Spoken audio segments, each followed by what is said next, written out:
Okay. Hey, everyone. I'm actually drinking Vanilla Fresh. I'm on the last day of the 3-day refresh, so trying to get it down. I thought today I would talk about, I didn't really want to talk about the end of the year and Elite and stuff. I'm still pushing for it, and it's been really stressful, so I thought I'd focus on a different area. I just think it would be a great idea, and this is where everybody can kind of come into play and say if they've kind of thought about what they're going to do for the new year. But I really feel like I've been kind of gathering ideas for 2017 and for, sorry, one second. Where's my husband to take care of my dog? To just kind of get ideas about what things to do differently, like kind of just take a look at your year and say, what did I do that worked? What did I do that didn't work? And kind of maybe try something new. So, a couple things that I'm still in the works of. I kind of put it on the back burner in the last couple months, but I'm almost done completing my website. And I think that's a huge thing to especially where I'm at in my business. I think it's, oh, come here. Sorry, guys. So I think a website is something good, something good to start thinking about it in this part of your business. If you're 5-star and above, or, where you're at in your business, if you feel like that's something that you want to create. For me, I think creating, I see a lot of coaches that create these applications. And whether it's to join your challenge group or to join your team, I think it's just a great way to kind of transition rather than doing those call to action posts and just always kind of asking people to get on a call or an event or something like that. So I really feel like that's kind of the way I'm going to start kind of doing it in the new year.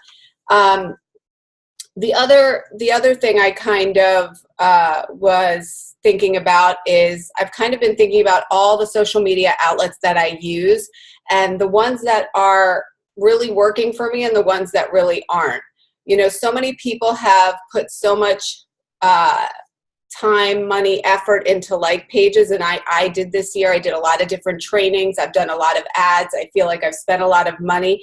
And lately I have ran the same post on my like page and on my Facebook page where I got kind of nothing on my like page, buying an ad and getting a lot of hits and a lot of comments and a lot of interest on my regular Facebook page. So for me, I know everybody's business is different. I know a lot of coaches have success on these like pages, and I'm not completely giving up, but I'm definitely not going to. I felt like I put a lot of time, money, and effort into it this year, and I think that's something where I think if I just continue to build my network and find more ways to build my network on my Facebook page, I think that is really where, people interact with me. And I've been doing a lot of posting in the last month, especially with the holidays and fall and everything coming, a lot of like interactive posts, not necessarily having anything to do with fitness and nutrition, but it's gotten a lot of engagement, and I see a lot of people that, come out of the woodworks when it's something that interests them. And I've been trying to dabble in different things. It's just, I think we were so set at the beginning of the year thinking that the algorithms changed on Facebook and no longer, there's too many Beachbody coaches on Facebook. And we really just thought that wasn't working. What do we all have to really do now? So I've kind of come back to that, and I didn't really jump on the Snapchat wave, and I know that's working for a lot of people. I've been doing LinkedIn and I've been doing Twitter. I have my Instagram account, so I'm going to really, for me, I've kind of looked at my year and thought, Facebook is where we're trying to bring people to anyway. So I'm going to continue and focus there, but continue and also do my Twitter and my LinkedIn. I think those have been getting good, interactions and things like that. Wait, before I move on, one second. I can't read what this says. Oh, Rose, you've been on my like page or just my Facebook page? On your Facebook page, I see like you've been asking like a lot of like questions, and a lot of people are like commenting underneath of it. Yeah. But I feel like it's more my Facebook page more than my like page. Yeah, and I remember in the beginning when I was a coach, that was huge just to get that engagement. And I think we just got so far away from doing those simple things that worked in the beginning, just like everything else. We think we have to go bigger, better, and keep going up, and just keep doing the same things that you did before. Right. Creating that network of people. Well, I also think, just like, Jeff Hill said, and, Carl Deichler, they're all talking about going back to the basics. And, I've had a lot of conversations with my team about like, kind of think back of what made it work for you at the beginning and start doing that. Let's make it, like I even wrote this down as one thing to talk about. In 2017, I'm going to do 80% of being a coach and 20% of being a leader. I think the huge problem with my business is that it was flip-flopped, and you really have to be a coach and see the success that you found at the beginning. I've actually done a live video with my team about this. I've told them, because I've been asking them, like, you guys are all different. I know we all have different personalities. Like, I want you all to tell me how you want me to be a leader. I said, I fell in love with this business because of the products, the results I got, and from being a coach. I love being a coach. And I admitted it to them. I'm like, I don't love being a leader. I have to be a leader because I have, and I have that mama bear instinct. So I love that part of it. But when, people aren't doing what I'm doing, I get that whole speed of the leader and speed of the pack. And I am a product of that. But when I don't see my pack following along, that's when I kind of start getting frustrated. So, I'm going to focus on being a coach more than being a leader, because I think I also am there for them way too much. I feel like I answer their call, I answer their text, and I've never set business hours. So something huge and something different that I think will be a big part of like my business. So to answer, I forget who asked that question, my LinkedIn. I've had a LinkedIn account for a long time before I became a Beachbody coach. I never really went back and looked at it because I never used it. So recently, the girl that's helping me create my website, she does a lot of social media, and she's kind of helped me go through all of my social media outlets, because on my website, there'll be little call to action buttons where people can hit, the LinkedIn button or the Facebook button or the Twitter button, and it's gonna take them to my profile. So I went into my LinkedIn account and I put a updated picture. I did a bio. You can really make it more personal and talk a little bit about yourself. And I've seen a lot of people that are interacting with me on there. I actually forget to check it, and then I go to check it, and then I see that there's like notifications.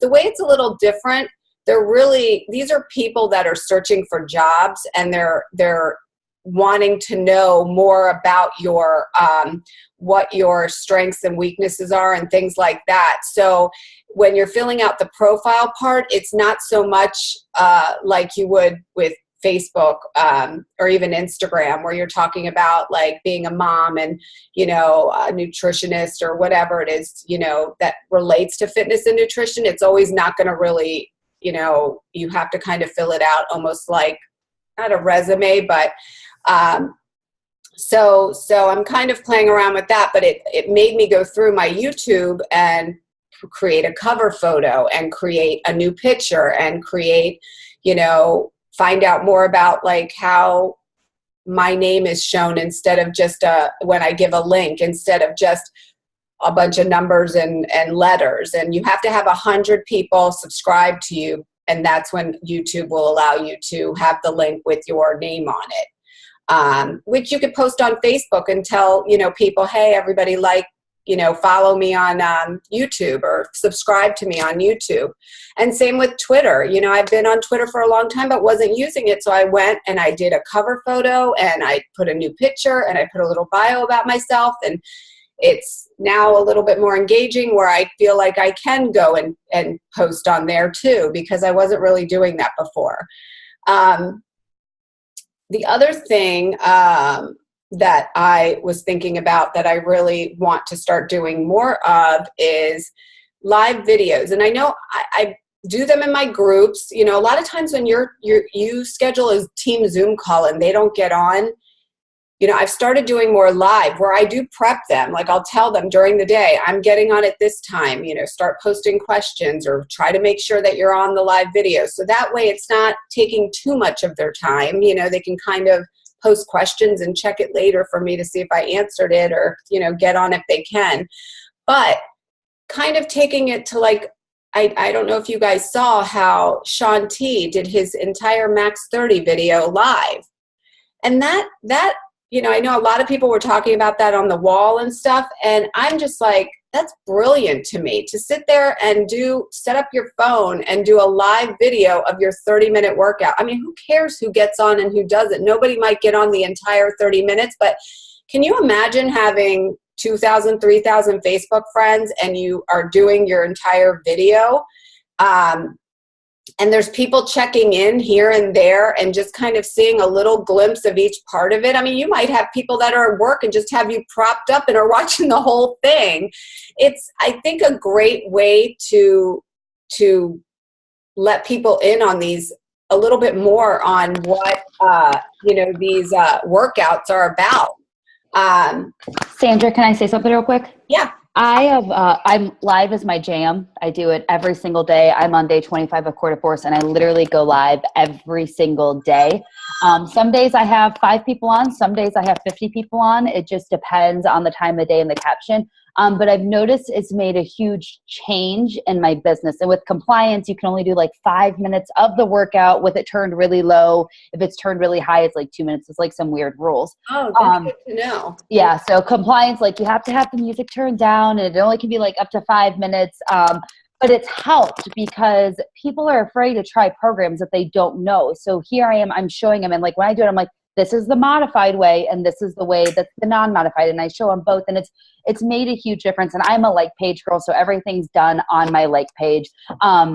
But I even told my husband, like, I'm sicker than a dog. And I was like, I didn't want to work out yesterday, but I told people I was doing all 30 days live. And so it makes me a little bit more accountable of my workouts on top of that.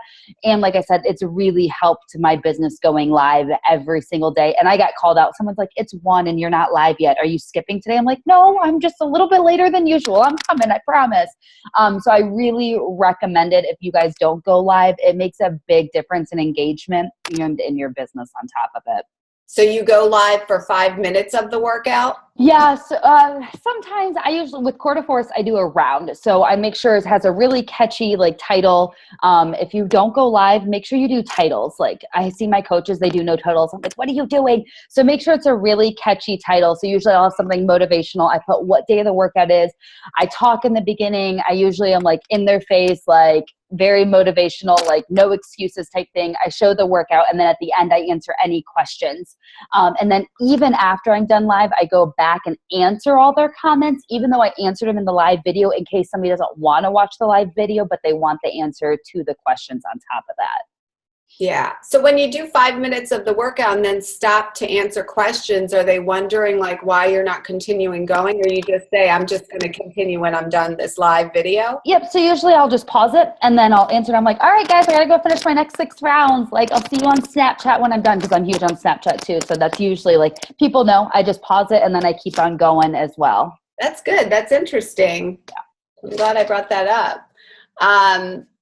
So I want to start doing, I mean, I do them in my groups a lot. I've done them on my like page and my Facebook page too. So I definitely like it, but I thought that was such a great idea. I guess because he's Sean T, he was allowed to do the whole 30 minutes.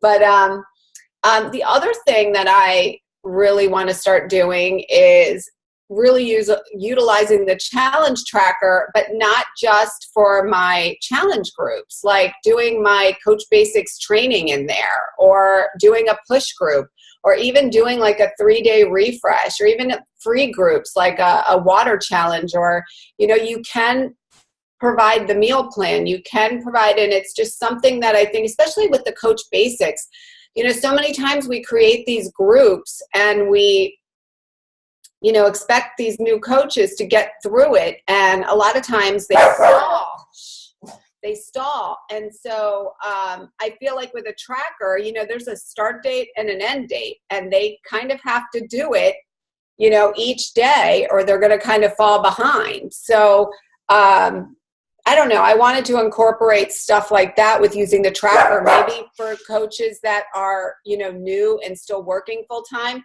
having it on their phone to maybe prop up at work and watch during lunch, or maybe if they have the type of job where they can have something going at the same time.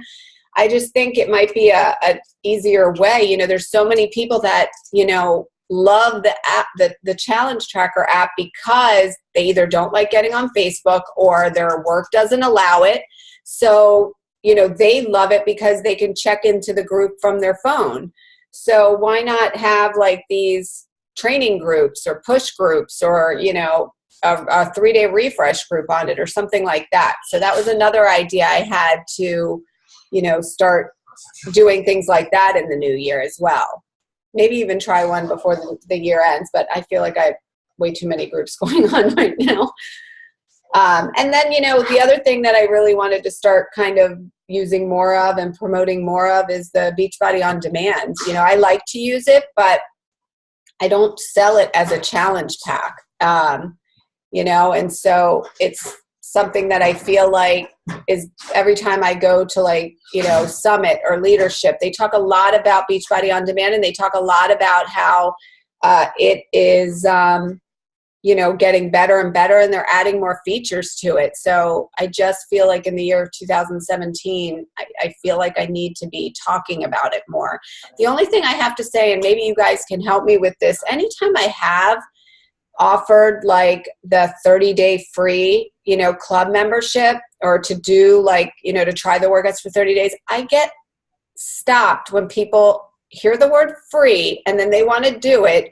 And then when they go to sign up and I send them the link and they're like, oh, I have to enter my credit card, forget it.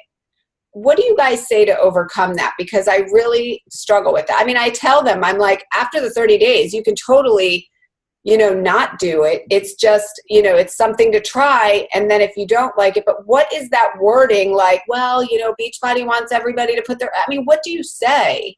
I just let people know it's like any free subscription. You can't go to any free website and do any type of free trial without putting in a credit card. And if they find one, I would love to know where it's at, because I've yet to find one. So I just let people know, I'm like, it's just like any subscription. You have to put in your credit card. And then I just let them know, mark your calendar, super easy to cancel if you don't want to continue on with it. I'm also a very blunt person, so that probably doesn't help. Or you can even say a week before, I will remind you. And that's what I would say. Like, I'll take the charge of writing it down. I've even said Beachbody, if you forget it and they charge you the first $39, Beachbody's so awesome about canceling it and crediting you back. They are. I've had them do that where people have gone over the 30 days, just even when they bought a challenge pack, you know, and they didn't realize they were going to get charged. They're awesome about crediting them back, even if it's been a couple weeks after the date. I have a question about that. Do we, and I honestly don't know the answer. I'm not leaning towards one answer one way or the other. Do you guys give them that easy of a cop out when talking to people? I mean, do you really build it up, and like, oh, and it's really easy to back out if you don't want to do it. It's the easiest thing after 30 days. I'll even remind you if you want to. Is that? I know you brought up the question, but are most of your pitches include that? I mean, it's okay to talk about it, but is it really like almost apologizing for it? Only if people are hesitant when it comes to the Shakeology HD. Like, they're like, well, I don't want an auto ship. I'm like, it's okay. It's super easy to cancel. I'll remind you when your shipment comes in. So I do have some people, but most of the time I don't ever really talk about the cancellation. And it used to be the point where I was like, all right, it's the 13th. I have to email Sue and Bobby and Debbie to remind them. And now, like, I'm like, if you don't read when you go to pay, it's on you if you get charged again. I don't like to micromanage people. So only if people are like really like worried about that HD and that auto ship do I bring it up. Yeah, I mean, it's interesting. I mean, just it doesn't sound like a very convincing sale, like a long-term customer, if they're already asking back out after the first 30 days. But hopefully, during those 30 days, we are talking to them a little bit more about the value, and they can see something happen in their body or changes so that they can stay longer, rather than just never have any contact. And then after 30 days, obviously give them the door. I want to say one thing, Sandra. I don't mean to cut you off a little too early here, but with the Beachbody On Demand, guys, 2017, you're going to see some awesome changes in regards to this. It may, I can't, I've been sworn to secrecy, zip. But guys, get on board. And it may, when you first hear about some things, you may have a small panic attack, but I promise there, in the long run, you will want to be invested in it. You'll want to get people on it. That's just where things are going. And we can either get on board, get on boat, or we can get off the boat and then huff and puff and then stay exactly where you're at. So things just like with any other platform, when we started, we had opportunity meetings, and then it went to social media, and the people who stayed with you guys know what an opportunity meeting is, where you bring your friends into your living room or hotel room and you talk to them about the opportunity. It's old school network marketing. The people who stuck with that and didn't want to do social media, they actually came into the office about 3 weeks ago, and I mean, they're the old guard. They put their foot down and said, no, I'm not going to do it. I'm going to do it my old way. And things just continue to progress and to move and be dynamic and just continue to grow and do different ways. We have to be on board. You have to be in the boat. You have to be willing to try new things, because that's just how things go. You can't, once you find something that works, that's awesome, but you're going to have to evolve continuously throughout. And this is just one more reason that's going to happen here. I'm in love with it. I'm on board, and I can't wait to explain why when it does happen. But On Demand, just a few things they told us at leadership were so cool, and I've been kind of telling customers, when they even buy a challenge pack and stuff, like to try the On Demand. So especially people that need to use that modifier, or really need that extra help. So definitely, I love that. That's really all I had. I don't know if you guys want to talk about anything else. I mean, I know we have 10 minutes left before it turns off. Well, I do want to mention one other thing. I want to say I really like this topic, Sandra, of kind of looking at your year, kind of saying, well, here's what worked, what didn't work, and revamp it. I've talked to the majority of you about this as well. I just want to make sure that you guys, so I've done it with one coach. She laid out her business she said it took her 2.5 hours to do it. She took her 2016 business, kind of put it out on the table and said, how did, pick a topic. How did inviting go? How did recruiting go? How did my brand go? How did training go? How did retention go? And she just kept asking questions and questions. And as she did this, she found gaps all by herself. She found gaps in her business. And when I talked to her yesterday, it was so rewarding to talk about these, because she said, I realized that instead of just saying, well, I'm just going to try this year, or I'm going to try this now, and I'm going to try this. It's okay to try new things, but it has to be prescribed. It has to be specific to, why are you trying to do this? And is it because it's new fad, or is it because it's based on the results that you've seen in the past? And if you've seen bad or good results, how are you tweaking it? And that, to me, that gets me excited, because I see a successful 2017 if you try things and then you take notes as you try new things in 2017. Sandra, everything that you've mentioned, I'm 100% on board with. I think that's awesome that you're trying new things. But don't just try it. Be specific. Be experimental. Have tons and tons of data of, after this long, here's what's happened so far. Here's everything I've seen, whether good, bad, or ugly. Here's what I've seen. And then after a time period, say, okay, this is what's happened. How can I tweak it to improve it? And that's what the CEOs, that's how you own your business. You can't just go, I know I've mentioned this before on calls. I talk with this one coach, and she always asks me, all right, what are your top coaches doing? What's the best practices? What are the top 10 doing? Stop it. Stop. I don't care what they're doing. I care what you're doing. I care how people are drawn to you. And then come up with what you want to do because people are drawn to you. And then we'll talk about if it's working or not. I can't just give you, here's what the number 3 coach is doing right now. Go try it. Because that's her. That's not you. So I am very encouraged. I know we've had this conversation as well. I'm excited to talk to you soon because I know you're doing that. But really, for 2017, I love this end of year talk. I love and I hope you guys are doing this with your coaches as well. And you're not just saying, all right, guys, here's to a better year. Well, that's not really doing much. But if you, on a one-on-one and on a team basis, say, all right, guys, as a team, just let me have it. What worked well at our team this past year? What did you guys like? What worked well for you? What got you excited? And then hear them and then turn it and say, all right, and say, look, you can let me have it. No feelings will be hurt. What didn't go well? What stressed you out? What made you uncomfortable? What did you think would work and didn't work? And then get those. That's gold to an entrepreneur. That's because otherwise you're just pulling things out of the air, and that's just not.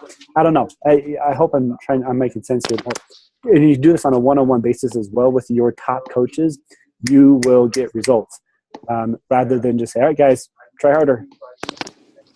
So, anyways, I get kind of heated and kind of get excited about this type of stuff. Hey, I agree. I think that's good. I think I'm going to do either a Zoom or a live video and kind of go over this stuff and see exactly what, how my team feels about it too. I think that's a great idea. Sandra, I like what you said about going back to the basics. And that's a big thing I've done. I missed Elite 30 in a row, and I've just come to terms that there's no way for me to hit it going forward just with as many CBCs as I have. It's just not possible. So instead of being focused on rank and coaches hitting diamonds, I have put all of my time into my challenge groups, which is something I wasn't doing. And it's made a huge change. It's made a huge change for my team as well, because I have these coaches that didn't want to work the business because they thought it was going to be too difficult. So instead, they did their fitness journey and they shared all 30 days and oh, I just added a coach, and oh, I sold a challenge pack. And and it was easier because we focused on their health and fitness, which sometimes we lose sight of. And that's been a big turnaround in my team this last couple months, is just focusing on those things and not focusing on ranking up. And I literally said, I don't give a crap if you rank up or not. I literally do not care. What I do care about is you doing your health and fitness and hitting your goals and sharing that with people, because I think we just lose sight of that way too much. And I know I did earlier in this year. I just let titles and ranks get the best of me, and it really burned me out. So it's been a nice relief, not having to worry about that anymore. Yeah. I like that. I'll say one last thing. Sorry, you guys get me. I'll get all fired up here. I was in a meeting with Jeff Hill 2 days ago, and he said, you know what, this was awesome. His meeting was how to have an agenda. Tell me what's going on. What's the field saying? And it was really nice because we got to kind of explain what coaches are going through and everything. He kind of gets how the field's doing. And then he started talking about what separates us and you from everybody else. And I love that. I love that question. Why would somebody come to you specifically to improve their health and fitness? And if you don't know the answer to that, then we got some bigger questions to start asking. And he said, you know what? Because anybody can go to any app and get a free fitness app, and a pretty darn good quality fitness app. So that doesn't set us apart from anybody. Even though we think we have killer programs, they can go get fit somewhere else. They can go to a GNC, they can go to Walmart, they can go anywhere and get a fine shake. No, it's not the quality to where ours are at, but they don't understand that. They can go get a shake anywhere. So what sets us apart from anybody else? Why would they come to you? And he said, I hope the answer is peer support. You come to me, I will guarantee you success. In fact, let me show you a binder of people. Flip through the page, Carl's white binder. Let me show you some pictures of people that I've helped coach who have gotten results because they have my support. if you sign up with me, I can give you that. I can give you this. You can, sure, I don't care. You can go anywhere and get a Nike app or whatever shakes, but I can guarantee you success because I'm invested in you. I have peer support. I have a team. We stay on top of each other. We have a Facebook page, whatever it may be. That's something that I can present to you. And we need to go back what Ashley said. We're kind of straying away from that. We're kind of going bigger, brighter, flashier. No. Look, if you're really interested, especially at the beginning of January, guys, have this in place. Look, if you are interested in improving your health and fitness and wellness, I'm the person for you. And here's my resume. Here's why I can do that. And get people on board for the right reasons. And then get them that success. Don't chase after SC points. Go after helping people. And when you help people and they see results, they will stay with you for a long time rather than, well, I'm just going to move on to something cheaper and easier. So awesome. That's a good point, because a lot of times I always tell my coaches, anybody can go. There's so many Beachbody coaches out there. Anybody can go to the website or to call. You have to show them what sets apart. But that's actually a good way to also say, the support that you're going to give them. Let them know that. That's great. I like. Yeah. Okay. Well, guys, once again, a killer call. Great job, Sandra, for leaving it. Thank you. Thank you, everyone, for chiming in. We will reconvene in 2 weeks. Until then, if you want to have any questions, Ely, whatever, please reach out to me. I have numbers. I'm happy to give those to you. And until then, we will see you in a couple of weeks. Thanks, guys. Okay. Bye. Bye, everyone.